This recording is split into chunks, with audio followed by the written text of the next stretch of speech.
स्वागत है हमारा यूट्यूब चैनल में। देखिए आज की इस वीडियो में देखेंगे क्लास 9 बोर्ड परीक्षा 2022 साइंस का मोस्ट वीवीआई सब्जेक्टिव प्रश्न जो आपका डायरेक्ट एग्जाम में देखने को मिलने वाला है। इसलिए वीडियो पर अंत तक बने रहिएगा और अपने सभी दोस्तों के साथ इस वीडियो को ज़रूर शेयर कीजिएगा और चैनल पर पहली बार आए तो चैनल को सब्सक्राइब करके साथ ही बेल आइकन को प्रेस कर नोटिफिकेशन को ऑन कर लीजिएगा। देखिए अगर आप इस वीडियो को पूरी अच्छी तरह से देख लेते हैं तो आपका यहाँ से एक भी प्रश्न छूटने वाला नहीं है। गारंटी के साथ मैं कह रहा हूँ कि अगर आप इस वीडियो को पूरी अच्छी तरह से देख लेते हो तो आपका यहाँ से एक भी प्रश्न छूटने वाला नहीं है। इसीलिए वीडियो पर अंत तक बने रहिएगा और अपने सभी दोस्तों के साथ इसे ज़रूर शेयर कीजिएगा। तो चलिए वीडियो को स्टार्ट करते हैं, वीडियो पर अंत तक बने रहिएगा। देखिए जो आपका एग्ज़ाम जो कब लिया जाएगा, जो आपका एग्ज़ाम है जो टर्म 2 का जो है आपका एग्ज़ाम जून में लिया जाएगा, जून में लिया जाएगा। लेकिन अभी तक जो आपका एग्ज़ाम है 1 महीने से ज़्यादा समय अभी तक आपका एग्ज़ाम में दिया गया है। देखिए जो आपका सब्जेक्टिव में कैसा प्रश्न पूछा जाएगा, तो आपका सब्जेक्टिव में जो है ऑब्जेक्टिव प्रश्न रहेगा और अति लघु रहेगा यानी वेरी शॉर्ट, और लघु रहेगा यानी शॉर्ट रहेगा, और दीर्घ यानी लॉन्ग रहेगा। यानी आपका जो सब्जेक्टिव में 4 प्रकार का जो है क्वेश्चन जो आपका सब्जेक्टिव में पूछा जाएगा। तो देखिए अभी तक आपका एग्ज़ाम में बहुत समय दिया गया, एक महीना का समय है। इसलिए मैं चाहता हूं कि सभी जितना भी आपका सब्जेक्ट है उसका चैप्टर बाय चैप्टर सभी का जो है मोस्ट इंपॉर्टेंट क्वेश्चन को मैं करा दूं।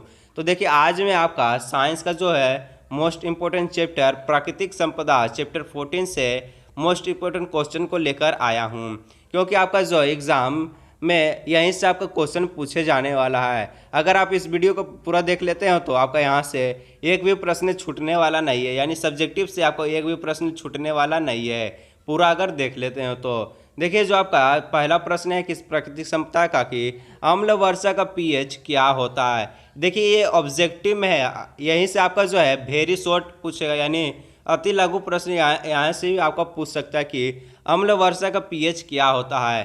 तो आपका जो है अति लघु में आपको वेरी शॉर्ट में ऑप्शन नहीं रहेगा, ना ए रहेगा ना बी रहेगा और ना ही डी रहेगा। आपको सीधा सही ऑप्शन आंसर देना है, ऑप्शन भी नहीं रहेगा एक भी नहीं, आपको सीधा आंसर देना है। तो क्या हो जाएगा 5.6 से कम पूछा क्या कि अम्ल वर्षा का पीएच क्या होता है, तो आपको सीधा आंसर दे देना हो कि 5.6 से कम जो है अम्ल वर्षा का पीएच होता है। इसलिए मैं ऑब्जेक्टिव भी करा दे रहा हूँ और आपका अति लघु भी यहाँ से हो जाएगा। तो वीडियो पर अंत तक बने रहिएगा। उसके बाद देखिए आपका नेक्स्ट प्रश्न 2 नंबर का प्रश्न दिया गया है कि वैश्विक उष्मीकरण के लिए कौन सी गैस उत्तरदायी है। कौन सी गैस उत्तरदायी है, तो देखिए ऑप्शन बी CO2 जो है आपका उष्मीकरण के लिए जो है उत्तरदायी गैस आपका माना जाता है। तो वेरी शॉर्ट आपका कैसे पूछाएगा कि वैश्विक उष्मीकरण के लिए कौन सी गैस उत्तरदायी है, तो आपको सीधा बोल देना है कि CO2 जो है उत्तरदायी गैस है उष्मीकरण के लिए। आगे देखिए आपका जो नेक्स्ट प्रश्न है 3 नंबर का जो प्रश्न पूछा है कि निम्न में से नवीकरणीय संसाधन नहीं है। नवीकरणीय संसाधन कौन नहीं है, तो आपका कोयला जो है नवीकरणीय संसाधन में नहीं आता है। ऐसे जो आपका प्रश्न पूछा है कि इसे अति लघु में कि कोयला जो किस प्रकार का संसाधन नहीं है, तो नवीकरणीय संसाधन नहीं है। और ऐसे भी पूछ सकता है कि कोयला जो है किस प्रकार का संसाधन है, तो अनवीकरणीय हो जाएगा, यहाँ पर क्या हो जाएगा अनवीकरणीय संसाधन है। उसके बाद देखिए आपका नेक्स्ट प्रश्न 4 नंबर का प्रश्न पूछा है कि भूमि प्रदूषण का अर्थ है। भूमि प्रदूषण का क्या अर्थ है, तो देखिए भूमि में उपयोग घटकों की कमी, यही आपका भूमि प्रदूषण का अर्थ है। समझ गए क्या कैसे लघु उत्तरीय पूछेगा आपका यहाँ से, वैसे ही आपको देख लीजिए। आगे देखिए जो आपका 5 नंबर का प्रश्न पूछा है कि मिट्टी की उर्वरता के संरक्षण के लिए कौन आवश्यक है। मिट्टी की उर्वरता के लिए संरक्षण के लिए कौन आवश्यक है, तो आपका सही ऑप्शन हो जाएगा ऑप्शन डी फसल चक्र, भूमि को पानी छोड़ना और घुमस का प्रयोग और उपयोग सब, मतलब डी आपका सही हो जाएगा। तीनों ऑप्शन जो आपका सही दिया गया है। उसके बाद देखिए आगे के क्या प्रश्न पूछा गया। 6 नंबर का प्रश्न है कि अम्ल वर्षा का मुख्य अव्यय है। अम्ल वर्षा का मुख्य अव्यय क्या है, तो आपका हो जाएगा H2SO4, यही जो आपका अम्ल वर्षा का मुख्य अव्यय में आता है। आगे देखिए जो आपका 7 नंबर का प्रश्न पूछा है कि वे प्राकृतिक पदार्थ जिनका उपयोग मनुष्य अपने जीवन यापन एवं विकास के लिए करता है कहलाता है। क्या कहलाता है जो अपना मनुष्य जो है जीवन यापन के लिए विकास करता है, तो देखिए जो आपका हो जाएगा उपयोगिक पदार्थ यही आपका कहलाता है, यानी डी ऑप्शन जो आपका सही हो जाएगा। उसके बाद देखिए जो आपका 8 नंबर का प्रश्न है कि ओजोन गैस पाई जाती है। ओजोन गैस कहाँ पाई जाती है? तो समतापमंडल में ओजोन गैस जो आपका पाई जाती है। तो कैसे पूछेगा आपका अति लघु यानी वेरी शॉर्ट कैसे पूछ जाएगा कि समतापमंडल में कौन सी गैस पाई जाती है? उत्तर क्या बोलिएगा आपको? ओजोन जो गैस है जो आपका समतापमंडल में पाई जाती है। ठीक है, आगे देखिए आपका 9 नंबर का प्रश्न है कि वायुमंडल में कार्बन डाइऑक्साइड के बलने का संबंध है। बलने का संबंध क्या है? तो आपका समुद्र तल से उठने से जो आपका वायुमंडल में कार्बन डाइऑक्साइड के बलने से संबंध है। आगे देखिए जो आपका 10 नंबर का प्रश्न है कि पृथ्वी के ऊपरी उपजाक सतह जो चट्टानों के अपक्ष से बनती है कहलाती है। क्या कहलाती है? तो मृदा कहलाती है। देखिए आपको ऑब्जेक्टिव पूरा ध्यान से देखना क्योंकि आपका लघु उत्तरीय यहीं से पूछे जाने वाला है। और आपको सबसे पहले कौन सा सब्जेक्ट का जो आपका जो VVI चाहिए जो आपको एग्जाम के लिए बहुत ही महत्वपूर्ण होने वाला है, कमेंट में बता दीजिए, उसका पहले मैं आपको बता दूंगा। कोई भी सब्जेक्ट हो, पाँच सब्जेक्ट आपका है, मैथ साइंस जो आपका SST और हो क्या बच गया हिंदी इंग्लिश। कोई भी सब्जेक्ट हो आपको दिक्कत है सीधा कमेंट में बोलिएगा। उसके बाद देखिए 11 नंबर है कि लाइकेन निम्न में से किस जगह मिलते हैं? लाइकेन कहाँ मिलते हैं? तो आपको पत्थरों पर मिलते हैं लाइकेन, यानी सी ऑप्शन जो आपका सही हो जाएगा। तो पत्थरों पर कौन मिलते हैं? तो लाइकेन जो पत्थरों पर मिलते हैं। आगे देखिए 12 नंबर का है कि अस्मार्ग क्या होता है? अस्मार्ग क्या होता है? तो कोहरा और धुआं का विषैला मिश्रण जो है आपका अस्मार्ग में कहलाता है। उसके बाद देखिए जो आपका आगे की 13 नंबर, बंद बोतल को हवा का तापक्रम वाहन की हवा से अधिक क्यों होता है?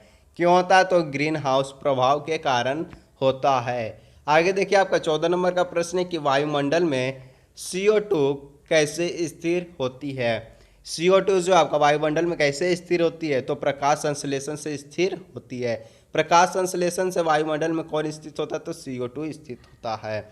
देखिए यहाँ पर आपको 20 ऑब्जेक्टिव प्रश्न बताया जाएगा और यहीं से आपका जो है अति लघु भी बन जाएगा। आगे देखिए 15 नंबर का है कि शुक्र और मंगल के वायुमंडल का मुख्य घटक क्या है? तो क्या है? तो कार्बन डाइऑक्साइड, यही जो आपका शुक्र और मंगल के वायुमंडल का मुख्य घटक है। तो कार्बन डाइऑक्साइड किसका? तो शुक्र और मंगल का। आगे देखिए जो आपका 16 नंबर की निम्न में कौन हरित गृह गैस नहीं है? हरित गृह गैस कौन नहीं है?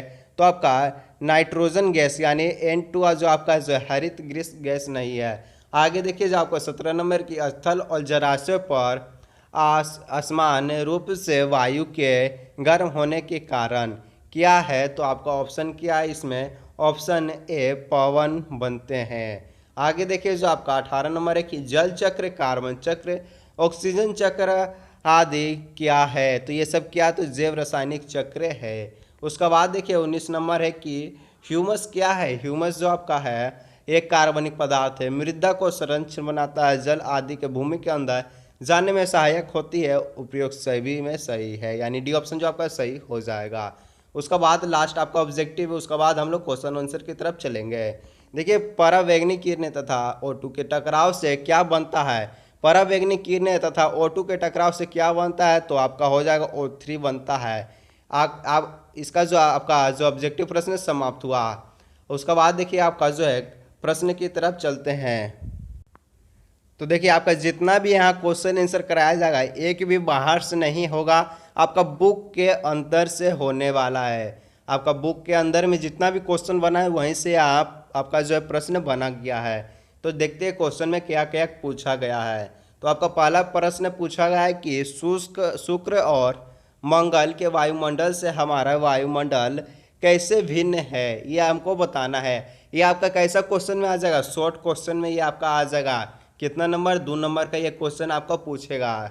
तो इसका आंसर क्या हो जाएगा कि देखिए शुक्र और मंगल ग्रहों के वायुमंडल में कार्बन डाइऑक्साइड की मात्रा लगभग 95 से 97% है, जबकि पृथ्वी के वायुमंडल में यह 0.004% है। इसमें नाइट्रोजन और ऑक्सीजन गैसों की अधिक मात्रा उपस्थित है। ये आपका शॉर्ट हो गया आंसर। कितना नंबर? 2 नंबर का। नोट कर लीजिए आपको स्क्रीनशॉट मारकर।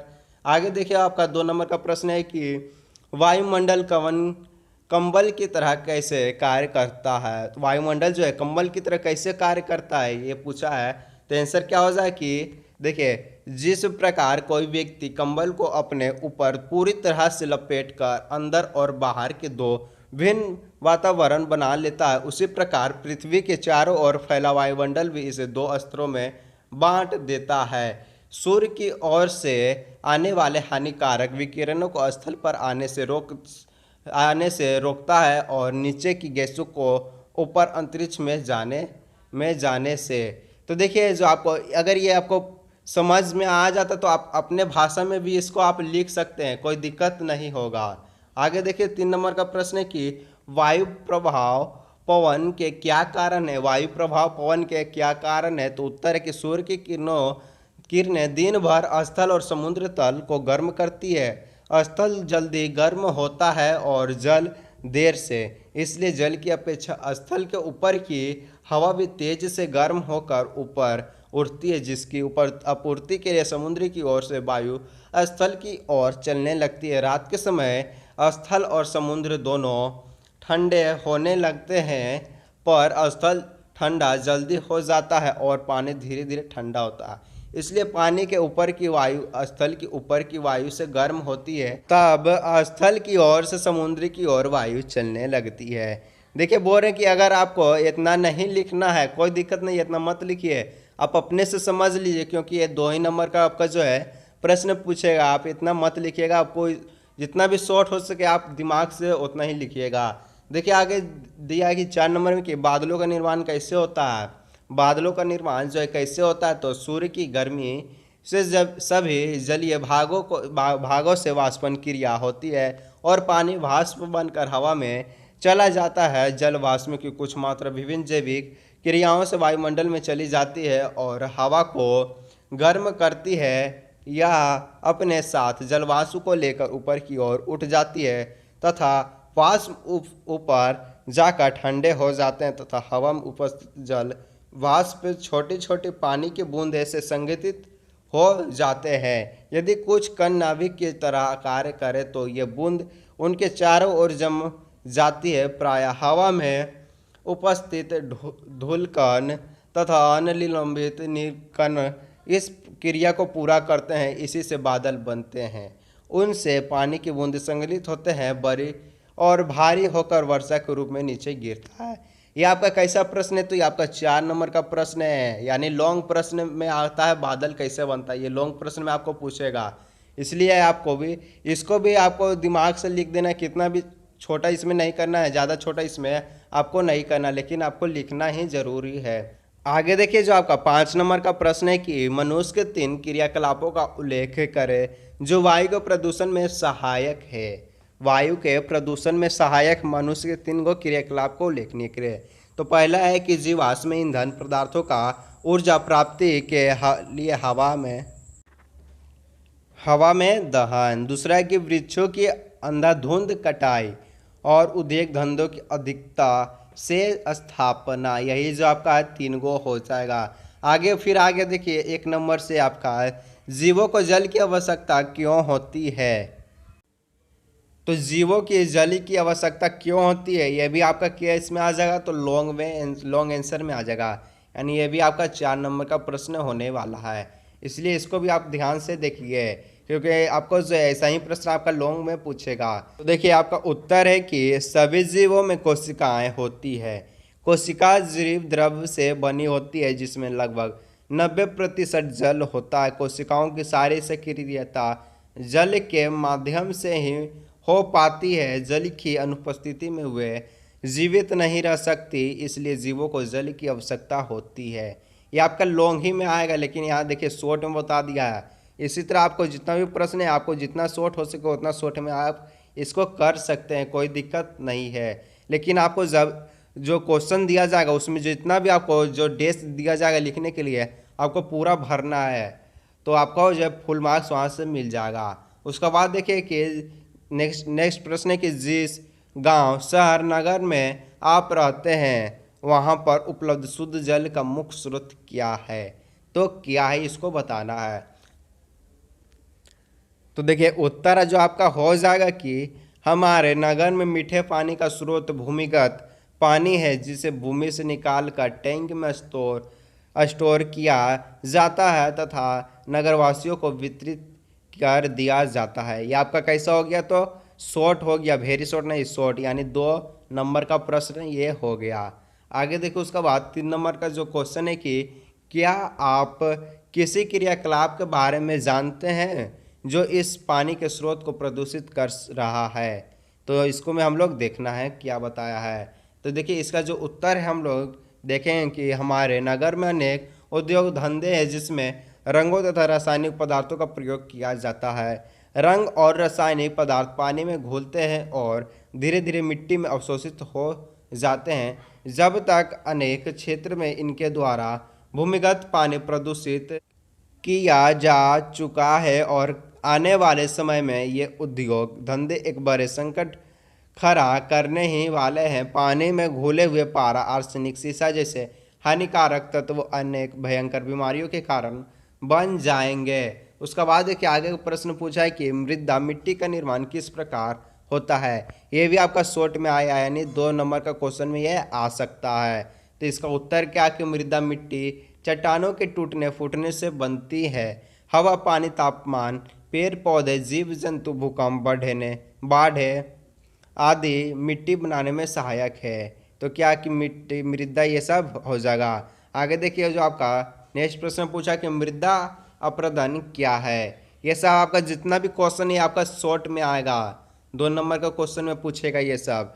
कि उत्तर देखिए उत्तर में है कि मृदा अपरदन जल और वायु के प्रकोप से कई बार भूमि की ऊपर सतह जल के साथ बह जाती है या वायु द्वारा एक स्थान से दूसरे स्थान चली जाती है। भूमि का इस प्रकार एक स्थान से दूसरे स्थान पर बह जाना मृदा अपरदन कहलाता है। वेरी वेरी इंपॉर्टेंट क्वेश्चन है, इसको बहुत अच्छी तरह से देख लीजिएगा। उसका बाद देखिए जो आपका 3 नंबर का प्रश्न है कि अपरदन को रोकने और कम करने के कौन कौन से तरीके हैं? अपरदन को रोकने से कम करने से कौन कौन से तरीके हैं? देखिए फिर से बोल रहा इस वीडियो का हर एक प्रश्न को पूरी अच्छी तरह से देख लीजिएगा, क्योंकि आपका जो है प्राकृतिक संपदा से एक भी क्वेश्चन जो आपका एग्जाम में छूटने वाला नहीं है। अभी 1 महीना समय है, सभी सब्जेक्ट का पूरी अच्छा तरह से इस चैनल पर क्लास 9 की पूरी अच्छी तरह से तैयारी होने वाली है, तो चैनल को सब्सक्राइब जरूर करिएगा। तो आगे देखिए इसका उत्तर क्या है कि उत्तर में कि पौधे की जड़ें मृदा के कटाव को रोकती है, ये मृदा के कणों को बांधे रखती है। अतः मृदा अपरदन रोकने के उपाय निम्न है। इसका 5 को हम लोग निम्न उपाय देखेंगे। 5 है कि 3 है, 3 ही है कि भूमि को अधिक से अधिक हरा भरा रखना चाहिए, अधिक से अधिक पेड़ पौधा लगाना चाहिए। पहाड़ी इलाकों में सीढ़ीनुमा खेती भी मृदा अपरदन को रोक सकता है। यही है मृदा अपरदन को रोकने का और कम करने का उपाय। आगे देखिए जो आपका जल चक्र के क्रम में पानी की कौन सी अवस्था पाई जाती है? तो जल चक्र में पानी की जो है वाष्प अवस्था, द्रव अवस्था और ठोस अवस्था, यानी 3 अवस्था पाई जाती है। तो ये आपका किस में आएगा? तो ये आपका वेरी शॉर्ट में आएगा, यानी 1 नंबर का जो क्वेश्चन में ये पूछेगा कि ऐसे कि जल चक्र के क्रम से पानी की कौन सी अवस्था पाई जाती है, आपको 1 नंबर में पूछा जाएगा। उसका बाद देखिए जो आपका नेक्स्ट प्रश्न पूछा है कि जैविक रूप से महत्वपूर्ण 2 यौगिक के नाम दे जिसमें ऑक्सीजन और नाइट्रोजन दोनों पाए जाते हैं। तो प्रोटीन, न्यूक्लिक अम्ल, ये भी आपका वेरी शॉर्ट में पूछेगा कि हो जाएगा, तो आपका वेरी शॉर्ट में ये भी पूछ सकता है। उसका बाद देखिए आपका नेक्स्ट प्रश्न 3 नंबर का प्रश्न है कि मनुष्य की किन्हीं 3 गतिविधियों को पहचाने जिनसे वायु में कार्बन डाइऑक्साइड की मात्रा बढ़ती है। तो देखिए 3 को पूछा है। उद्योग धंधे में कोयला का ईंधन रूप में पेट्रोल और डीजल का वाहनों में प्रयोग, विद्युत उत्पादन के लिए जीवाश्म ईंधन का प्रयोग, ये हो जाएगा। आगे देखिए उसका बाद देखिए ग्रीन हाउस प्रभाव क्या है? ग्रीन हाउस प्रभाव क्या है? वेरी वेरी इंपॉर्टेंट क्वेश्चन है, इसको भी आप पूरी अच्छी तरह से देख लीजिएगा। अभी तक जितना भी बताएं सभी वेरी वेरी इंपॉर्टेंट ही है, सभी को अच्छी तरह से देख लीजिएगा, क्योंकि एग्जाम में यहाँ से एक भी प्रश्न छूटने वाला नहीं है।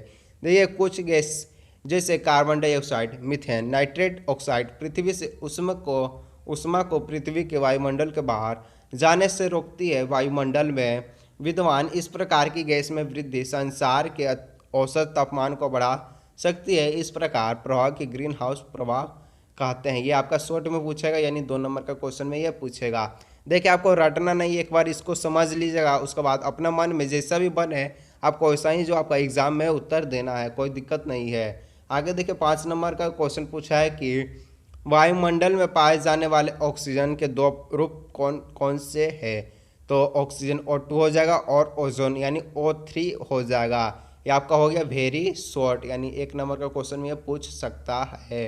देखिए आपको एग्जाम के जो पेपर देंगे वहाँ लिखा गया अपने जो समझ से वैसे ही उत्तर दीजिए, जैसे समझ में आए वैसे ही आपको उत्तर देना है, तो कोई दिक्कत नहीं है। ये आपका आगे अभ्यास के प्रश्न से आपका क्वेश्चन है, ये भी आपका वेरी वेरी इंपॉर्टेंट है। देखिए जीवन के लिए वायुमंडल क्यों आवश्यक है, बहुत ही महत्वपूर्ण क्वेश्चन है कि जीवन के लिए वायुमंडल क्यों आवश्यक है। तो उत्तर है कि जीवों के लिए वायुमंडल बहुत आवश्यक है, यही हमारे जीवन का आधार है। वायुमंडल में नाइट्रोजन, ऑक्सीजन, कार्बन डाइऑक्साइड और जल वाष्प नामक घटक है। ऑक्सीजन प्रत्येक जंतु के लिए जरूरी है जो स्थल पर रहते हैं, वे शोषण के लिए इसे वायु से प्राप्त करते हैं। जलीय जीव जैसे इसे पानी में घुली हुई अवस्था में प्राप्त करते हैं। यूकेरियोटिक कोशिका और तथा प्रोकैरियोटिक कोशिका को ग्लूकोज अणुओं को तोड़ने तथा उससे ऊर्जा प्राप्त करने के लिए ऑक्सीजन की आवश्यकता होती है और इसी के कारण कार्बन डाइऑक्साइड उत्पन्न होती है। पेड़ पौधे कार्बन डाइऑक्साइड के ग्लूकोज में बदलते हैं तथा अपने लिए भोजन के रूप में प्राप्त करते हैं। ये आपका लॉन्ग हो गया, यानी 4 नंबर का क्वेश्चन ऐसा ही आपको बताना है एग्जाम में। आगे देखिए 2 नंबर है कि जीवन के लिए जल क्यों अनिवार्य है। सभी यहाँ का सभी जितना क्वेश्चन है सभी महत्वपूर्ण क्वेश्चन है कि देखिए जीवन के लिए जल क्यों अनिवार्य। तो जीवन की उत्पत्ति सर्वप्रथम सागर के जल में हुई थी। सागर के जल में जीवन की उत्पत्ति नीले हरे शैवाल तथा साइनो बैक्टीरिया नामक जीवों के रूप में हुई। ये जीव एक कोशिकीय थे। लंबी अवधि के दौरान इन एक कोशिकीय जीव में बहुकोशिकीय जीव बने। सभी जीवों में 70 से 90% तक जल पाया जाता है। और दो में हो कि देखिए एक हो गया 2 पॉइंट है, हमारे शरीर में पाया जाने वाला जल भोजन से प्राप्त पोषक तत्वों को घोल कर इन्हें शरीर के सभी अंगों को तक पहुंचाता है। ये आपको देखिए 5 पॉइंट यहाँ बताया जाएगा, आपको यहाँ से 3 भी लिख सकते, कोई दिक्कत नहीं होगा। जल स्वेदन तथा वाष्पन प्रक्रिया द्वारा मानव शरीर के तापमान नियंत्रित करता है। जल हमारे शरीर का अपशिष्ट पदार्थों के उत्सर्जन के लिए एक अच्छा माध्यम है। उसके बाद देखिए 5 नंबर पॉइंट में कि नदियों और समुद्र में नावों और जलायनों के द्वारा यात्री और सामानों का एक स्थान से दूसरे स्थान तक परिवहन होता है। उसके बाद नेक्स्ट प्रश्न क्वेश्चन पूछा है कि जीवित प्राणी मृदा पर कैसे निर्भर है। क्या जल में रहने वाले जीव संपदा के रूप में मृदा से पूरी तरह स्वतंत्र है। क्वेश्चन बहुत ही महत्वपूर्ण पूछा है, तो देखिए उत्तर भी महत्वपूर्ण ही होने वाला है कि जीवित प्राणी मृदा पर ही निर्भर करता है। मृदा में उत्पन्न पेड़ पौधे से अपना खाद्य प्राप्त करता है। जीवन यापन के लिए सभी आवश्यक तत्व इससे प्राप्त होते हैं। पौधे तरह तरह से खनिज लवण मृदा से ही प्राप्त करते हैं और भोजन के तत्वों के रूप में प्राणियों के जीवन के लिए आधार बनते हैं। पानी में रहने वाले जीव संपदा के रूप में मृदा से पूरी तरह स्वतंत्र नहीं है। वे जल में उगे पादपों को खाते हैं या उन पर आधारित अन्य प्राणियों को खाकर जीवित रहते हैं। आपको समझकर उत्तर देना, इतना बड़ा उत्तर आपको नहीं देंगे तो भी चले। उसके बाद देखिए आपका 4 नंबर का प्रश्न पूछा है कि आपने टेलीविजन और समाचार पत्र में मौसम संबंधित रिपोर्ट को देखा होगा। आप क्या सोचते हैं कि हम मौसम के पूर्वानुमान में सक्षम हैं। बहुत ही अच्छा क्वेश्चन पूछा। उत्तर देखिए मौसम संबंधित जानकारियों लंबी और गहन वैज्ञानिक जानकारियों पर आधारित होती है। दूर आकाश में स्थित सैटेलाइट पृथ्वी पर सदा अपनी दृष्टि जमाए रखता है जो पृथ्वी के बाहर है तथा वातावरण की जांच करने में वैज्ञानिक सहायता करते हैं। वायु के दबाव फटने और समुद्र के उत्पन्न चक्रवातों की सूचना प्रदान करते हैं। मानसून आने से पहले ही इनमें अनुमान हो जाता है कि किस वर्ष वर्षा की स्थिति कैसी होगी। इससे कृषि संबंधी योजना बनाई जाती है। समुद्री तटों पर रहने वाली को तरह तरह के खतरों पर पूर्व सूचना दी जाती है। आगे देखिए उसके बाद 5 नंबर का प्रश्न है कि देखिए, हम जानते हैं कि बहुत से मानवीय गतिविधियां वायु जल मृदा प्रदूषण स्तर को बढ़ा रही है। क्या आप सोचते हैं कि इन गतिविधियों को कुछ विशेष क्षेत्रों में सीमित कर देने से प्रदूषण के स्तर को घटाने में घटाने में मदद मिले? देखिए, क्वेश्चन इतना लंबा है, आंसर कितना लंबा होगा। हाँ, बहुत सी मानवीय गतिविधियां कुछ विशेष क्षेत्रों में सीमित कर देने से प्रदूषण के स्तर को घटाने में सहायता मिलेगी। उदाहरण के लिए, आबादी वाले क्षेत्र में अलग उद्योगों की स्थापना कुछ हद तक प्रदूषण नियंत्रित करेगा। इन उद्योगों के कारण हो रहे प्रदूषण के कारण जल संसाधन, कृषि भूमि तथा उपजाऊ भूमि आदि दूषित नहीं होगा। क्वेश्चन लंबा था लेकिन आंसर शॉर्ट था, यानी 2 नंबर के क्वेश्चन में पूछेगा इसको। आगे देखिए, जो आपका 6 नंबर का प्रश्न है, यानी ये अंतिम प्रश्न के रूप में आपका है कि जंगल, वायु, मृदा और जलीय स्रोत की गुणवत्ता को कैसे प्रभावित करते हैं। देखिए, अभी तक जितना भी क्वेश्चन हुआ, कम से कम बहुत ही क्वेश्चन हो गया। अगर आप उसको देख लेते, एक भी प्रश्न छूटने वाला नहीं है, गारंटी के साथ में कह रहा हूँ।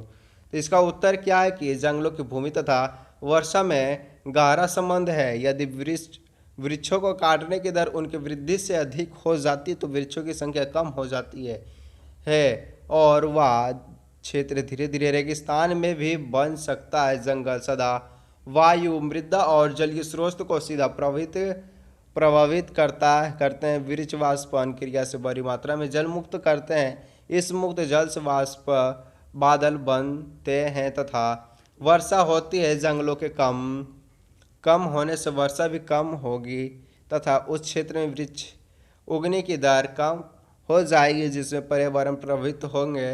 वृक्षों को बहुत अधिक काटने से जैव पदार्थों में समृद्ध मृदा की सबसे ऊपर की सतह वर्षा के पानी के साथ बहकर लुप्त हो जाएगी। मृदा के इस प्रकार अपरदन के कारण भूमि की उपजाऊ शक्ति नष्ट हो जाती है। वन जंगली जंतुओं को आश्रय देता है हमें, इसमें उनमें कई प्रकार की जड़ी बूटियाँ जो मिलती है तथा इमारती लकड़ियाँ प्राप्त होती है। कई उद्योगों के लिए हम कच्चा माल प्रदान करते हैं। जंगल से जलीय स्रोतों की गुणवत्ता बढ़ाती है।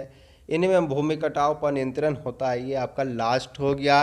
देखिए, अभी तक जितना भी प्रश्न आपको बताए हैं उसको आप अपने मन से जितना भी शॉर्ट कर सकते हैं, कोई दिक्कत नहीं है। लेकिन जो आपका एग्ज़ाम जब होगा उसमें जो आपका क्वेश्चन के नीचे जो आपका लाइन दिया रहेगा जो इस प्रकार का रहेगा, आपको 3 लाइन दिया रहेगा तो 3 लाइन को आपको पूरा तरह से भरना है। इसको पूरा तरह से भरना है, उसको छोड़िएगा नहीं, क्योंकि आपका जो फुल मार्क्स इसी पर आपको मिलने वाला है। तो चलिए, मिलते हैं अगले नेक्स्ट वीडियो में। और आपको जो है जिस सब्जेक्ट में सबसे ज़्यादा दिक्कत है और जो चैप्टर में आप जो कमेंट में बता दीजिएगा सबसे पहले, उसी का वीडियो आपके तक पहुंचेगा। तो मिलते हैं अगले नेक्स्ट वीडियो में। सब्सक्राइब जरूर करिएगा और दोस्तों के साथ शेयर करिएगा।